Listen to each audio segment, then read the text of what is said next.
Oke, Assalamualaikum warahmatullahi wabarakatuh. Teman-teman semua masih di channel saya Rizky Fajar Meirawan atau Rizky Meirawan di YouTube.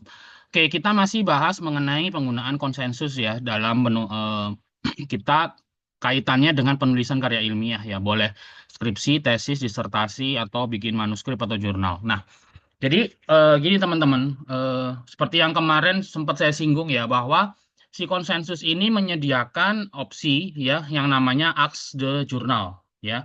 Jadi atau Ask Paper ya. Jadi contohnya di sini nih. Jadi Ask Paper itu seolah-olah nanti kalau ada paper yang memenuhi kriteria Ask Paper, maka konsensus itu bisa menyediakan kayak ruang dialog ya antara kita usernya dengan konsensus gitu ya, membahas mengenai isi dari jurnal yang di suggest atau yang ditampilkan oleh si konsensus. Jadi pelaksanaannya gimana sih gitu ya. Jadi misalnya nih, saya mau menulis mengenai Toxoplasma gondii ya. Kebetulan Toxoplasma gondii ini topik dari disertasi saya. Misalnya Toxoplasma gondii infection di Indonesia gitu ya. Nah, saya mau searching gitu ya, mau searching apa ya, seolah-olah saya minta konsensus untuk memberikan gambaran gitu, memberikan gambaran mengenai kejadian Toxoplasma gondii infeksi di Indonesia gitu. Nah, ini hasilnya teman-teman ya. Jadi konsensus itu ketika dia mengenerate sebuah narasi, mengenerate sebuah informasi, dia pasti akan memberikan sitasi gitu ya. Nah, bedanya apa dengan AI yang lain? Pertama, kalau dengan ChatGPT itu pasti berbeda. ChatGPT itu jarang banget dia ketika kita mau mengenerate informasi, dia memberikan sitasi atau sumber itu jarang banget gitu ya. Satu. Ada yang memberikan informasi atau sumber. Salah satunya adalah yang saya bisa pakai adalah Copilot sama Perplexity. Tetapi Copilot dan Perplexity itu dia kalau mencantumkan sumber itu masih nyampur antara sumber ilmiah sama yang sumber tulisan populer ya. Jadi dua AI itu mencantumkan sumber, cuman sumbernya bisa pengetahuan ilmiah atau pengetahuan populer. Nah, kalau konsensus kita sudah strict bahwa ketika konsensus mengenerate sebuah informasi dalam bentuk narasi, dia akan mencantumkan sumber dari rujukan ilmiah. Gitu ya. Nah, rujukan ilmiah itu kemarin sudah saya bahas ya, teman-teman bisa cek di video saya yang lain bagaimana kita memaksimalkan konsensus untuk bikin artikel. Di situ jelaskan bahwa filter-filternya konsensus itu cukup lengkap. Nah, filter-filter itu teman-teman bisa pakai gitu untuk mempercepat proses pencarian literatur. Nah, hari ini saya mau bahas spesial mengenai filter Ask Paper gitu ya, Ask Paper gitu ya. Jadi kalau kita mengaktifkan filter kemudian kita aktifkan Ask Paper, ya, maka nanti kita akan punya kemudahan gitu ya. Apa sih kemudahannya? Kita bisa mendapatkan rangkuman gitu ya, mendapatkan rangkuman dari paper tanpa perlu baca paper itu secara utuh ya. Andaikan misalnya paper itu satu paper kita butuh waktu 2 jam, dengan opsi X paper ini mungkin kita cuma butuh 5 sampai 10 menit gitu ya. Bagaimana sih aplikasinya ini? Kita X paper available ini sudah diaplikasikan ya. Jadi saya mau untuk apa namanya konsensus itu membuat atau mengenerate sebuah narasi di mana narasi itu temanya adalah infeksi Toxoplasma gondii di Indonesia. Kemudian saya minta dia mengenerate itu sumber literaturnya itu harus ada opsi Ask Paper gitu ya. Nah, ini hasil generate-nya teman-teman ya. Ini hasil generate-nya gitu ya. Jadi dia ada minimal 10 ya, ada 10 gitu ya. Ada 10 apa namanya 10 sitasi atau 10 literatur yang dia tautkan ya dari sebuah generation ini gitu ya. Oke, ada 10. Oke. Ada 10. Nah, sorry ada 9 ya. Berarti dia nggak menemukan sampai 10. Nah, ada 9. Kemudian misalnya nih, oke lah tulisan dia oke gitu ya. Cuman saya pengen mendalami satu persatu hasil resultnya atau satu persatu paper yang si konsensus sampaikan. Misalnya paper yang pertama nih. Ini kan ask paper, ask this paper gitu ya. Nah, contohnya apa teman-teman ya? Misalnya, saya minta ask paper itu, saya minta konsensus, tolong dong summarize atau tolong dong bikin sebuah ringkasan dari paper ini dalam format beberapa kalimat gitu ya. Nah, maka dia bisa mengeluarkan gitu kan. Terus, oke lah, dia bisa mengenerate this research paper focus on Toxoplasma gondii di wanita hamil pada yang berada di Makassar. Ternyata prevalensinya adalah 32,6%. Kemudian dia menjelaskan bahwa secara umum risk factor-nya itu adalah kontak dengan kucing, mengkonsumsi daging yang tidak masak dan meminum unboiled. Unboiled itu berarti air segar ya, air mentah atau filtered water. Jadi air yang tidak difiltrasi. Dalam hal ini filter water itu kalau konteksnya Indonesia itu diterjemahkan sebagai bukan air pump lah ya. Jadi bisa air sumur atau air sungai dan air sebagainya. Air-air yang sumber airnya itu sumber air alami, bukan air pump gitu ya. The study highlighted the importance of food and drink hygiene gitu ya. Jadi ternyata kejadian apa namanya Toxoplasma gondii infeksi di Makassar, wanita hamil di Makassar ini ternyata hubungannya sama higien pangan dan minum. Nah, terus habis itu saya minta describe the risk factor gitu ya. Oke, dia keluar gitu ya. Terus habis itu saya nanya why contact with cats become the risk factor, terus dia jelaskan gitu ya. Please show sentence gitu kan. Jadi ini ask the paper ini kontak with cats. Jadi dia bilang gitu, ternyata kontak dengan kucing itu menjadi faktor risiko Toxoplasma gondii infection atau infeksi Toxoplasma gondii. Kenapa? Karena dia jelaskan kucing itu definitive host, terus kemudian kontak with cats ya, semacam stroking, holding, dan cleaning cat litter gitu ya. Cleaning cat litter itu maksudnya membersihkan apa kotorannya, terus holding itu berarti ya bermain-main gitu ya. Maksudnya eh, konteksnya adalah bagaimana kita merawat kucing secara intens dan sebagainya. Nah, saya nanya gitu, kamu ngomong seperti ini nih, jadi dia bilang kontak dengan kucing ini dia kan memberikan explanation ya, maksudnya memberikan penjelasan gitu. Terus saya nanya, tolong dong kamu sebutkan penjelasan kamu ini sumbernya dari mana gitu. Maka dia menyediakan source gitu ya. Source ini kalau diklik, nah ini source-nya. Nah, jadi si konsensus ini bisa ngebaca secara cepat sebuah artikel ya dengan menu atau filter ask paper. Kemudian kalau kita nanya, kamu ngomongnya yang jelas dong, yang valid gitu ya, karena gitu ya. Lu ngomong jangan asal, jangan halusinasi. Kalau ChatGPT itu sering banget dia halusinasi. Bahkan DeepSeek itu sering halusinasi. Jadi kita bertanya atau kita mencoba mendalami permasalahan, ternyata apa yang dihasilkan oleh ChatGPT dan DeepSeek itu nggak ada sumbernya gitu, halusinasi ya, mirip sama politisi lah ya, gitu ya. Mereka sering berbicara tanpa sumber data.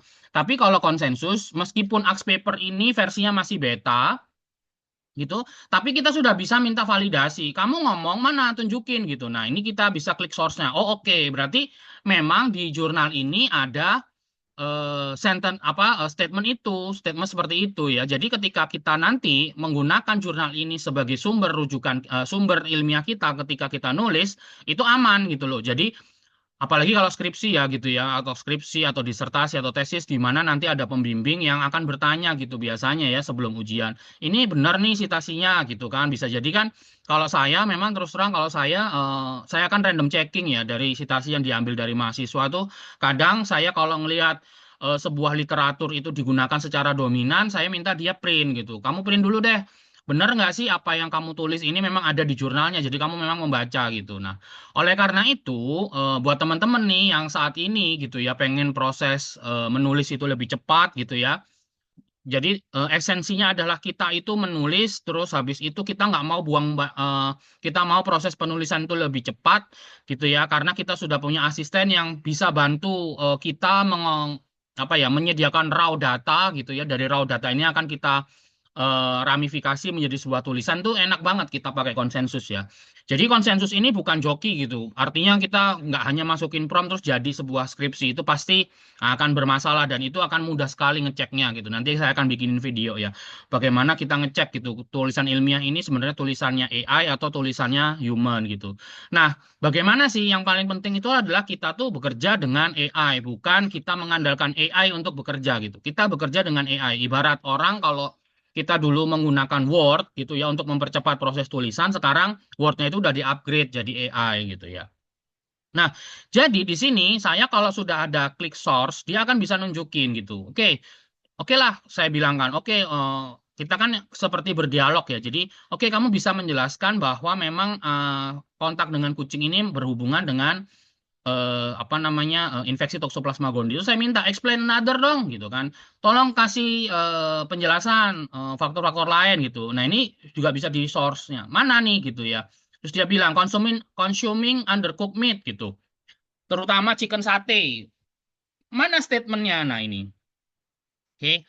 Jadi ini adalah sitasi yang menunjukkan bahwa apa namanya si konsensus ini bisa baca, bahkan hebat ya, menurut saya hebat. Kenapa? Karena di sini dia bilang consume undercooked meat gitu ya, consume undercooked meat, terus dia bisa menjelaskan bahwa oh ternyata OR-nya 9 gitu. Jadi kalau Anda belajar epidemiologi, OR itu ada nilainya ya, ada artinya gitu. Jadi dia nggak, meskipun kadang-kadang kan peneliti itu bilang consume undercooked meat itu menjadi faktor gitu ya, yang berhubungan dengan infeksi, tapi kadang-kadang nanti ini OR-nya kadang-kadang 0, gitu. Jadi dia udah, sepertinya dia sudah punya kemampuan menginterpretasikan nilai OR gitu ya. Makanya kalau dia OR-nya lebih dari satu itu kan artinya faktor risiko gitu. Nah ini dia udah bisa bisa memilih gitu. Consume undercooked meat, kemudian consume unboiled or filter water gitu ya.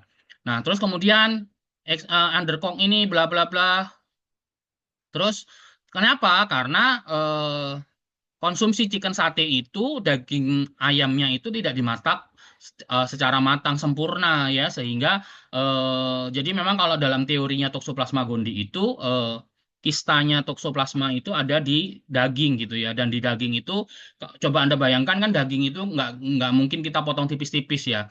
Jadi kalau sate itu kan dagingnya bentuknya kotak-kotak. Jadi kista-kista yang ada di dalam di bagian tengah daging itu bisa nggak mateng kalau cuma dibakar. Jadi karena dibakar itu kan yang kena panas itu hanya bagian luar atau bagian tepinya aja gitu. Yang di dalamnya itu kan masih sedikit mentah ya gitu. Nah, makanya itu yang membuat kenapa kista Toxoplasma gondii itu masih hidup. Nah, ketika kita konsumsi daging sate yang tidak dimasak sempurna itu kita bisa terinfeksi secara oral gitu. Itu yang saya step juga di disertasi saya, dan dia sudah bisa ngomong gitu ya. Source-nya mana?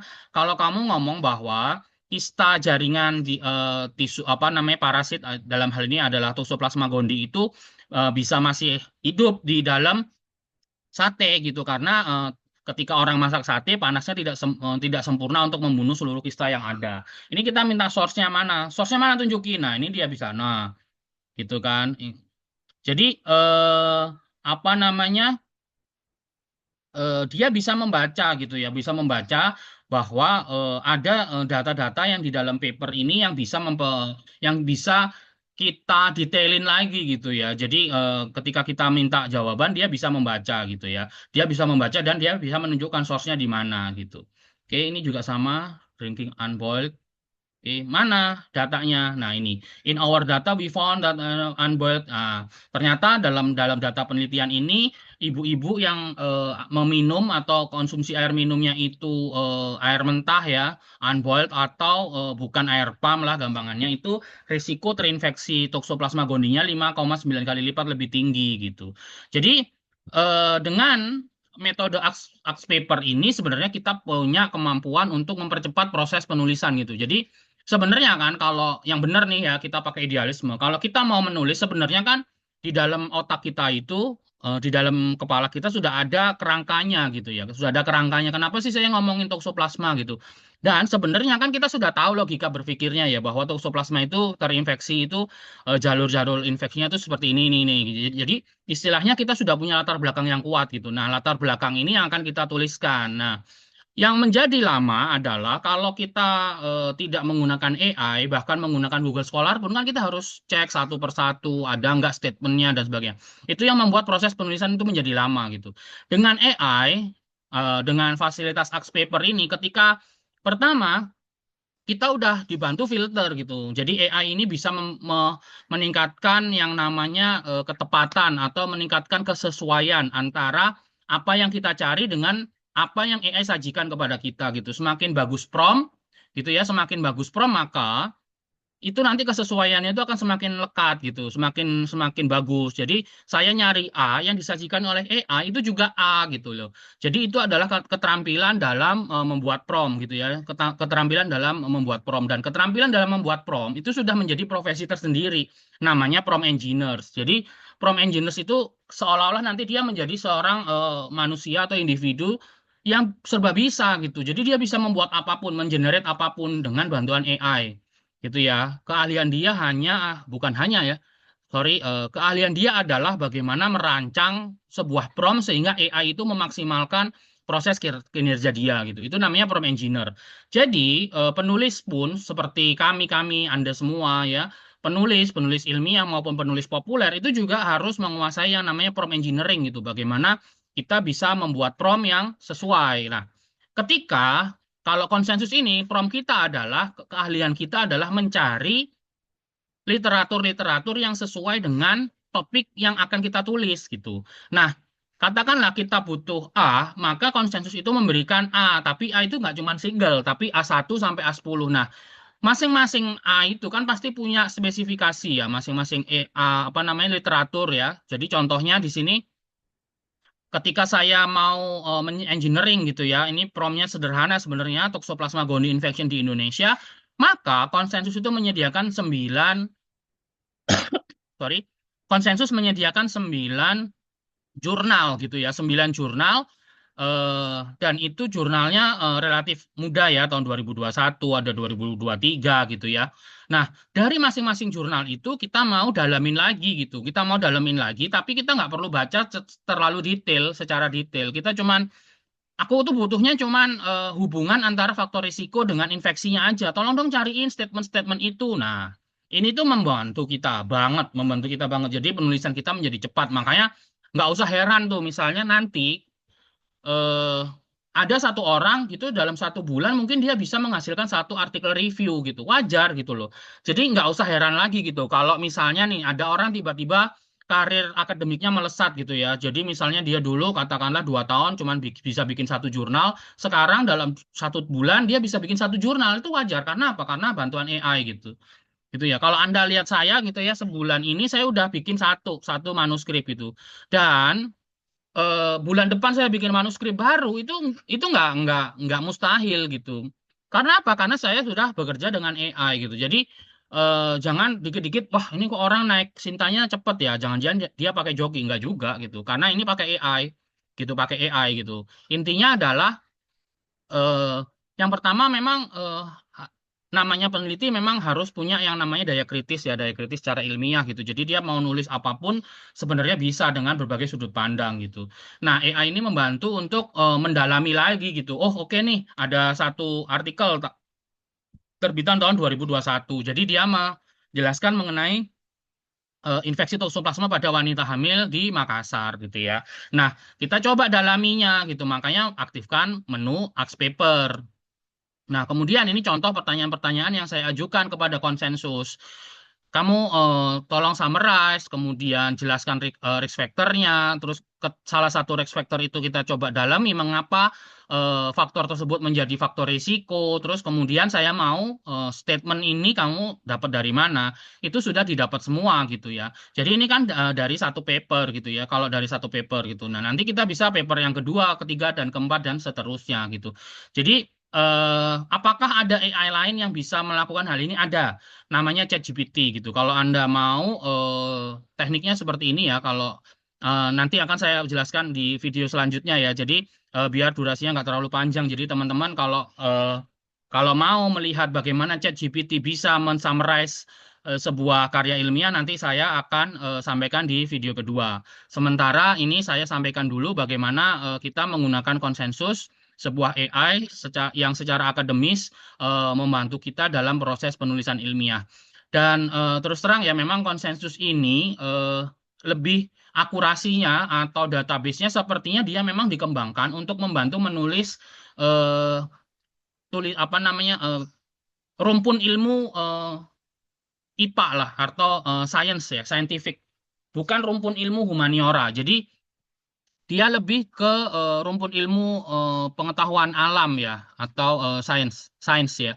Jadi dia anak IPA banget lah. Jadi ibaratnya apa namanya penjurusan konsensus ini IPA banget gitu. Jadi dia kurang apa namanya kekuatan dia untuk menyediakan data-data riset yang di ranah humaniora, apalagi sampai budaya kayaknya masih belum sebagus kalau dia butuh riset yang eh, kalau kita risetnya di bidang apa namanya sains, terutama sciences yang life sciences, medicine tuh ini oke banget gitu karena dari filter-filternya itu banyak sekali metode-metode di filter itu yang sebenarnya itu cocok banget dan menjadi bagian penting dalam metodologi penulisan karya ilmiah di rumput ilmu kesehatan, di rumput ilmu life sciences, di rumput ilmu kedokteran gitu.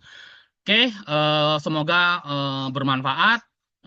Tetap semangat menulis gitu ya. Mari kita bangun Indonesia ini, negara kita tercinta. Bagaimana kita selaku individual bisa berkontribusi membangun negara kita melalui pendekatan saintifik, yaitu melalui penyediaan informasi-informasi yang berkualitas gitu ya, berkualitas ilmiah, akademis gitu ya, dan ini bisa dipublikasi di jurnal atau media publikasi yang memang bereputasi gitu. Karena kita harapkan memang kita harus percaya bahwa Indonesia itu akan maju, berkembang menjadi negara besar, dan step by step-nya itu sebenarnya mulai dari sekarang gitu. Bagaimana kita sebagai warga negaranya turut membangun bangsa kita gitu ya. Terima kasih, semoga bermanfaat. Wassalamualaikum warahmatullahi wabarakatuh.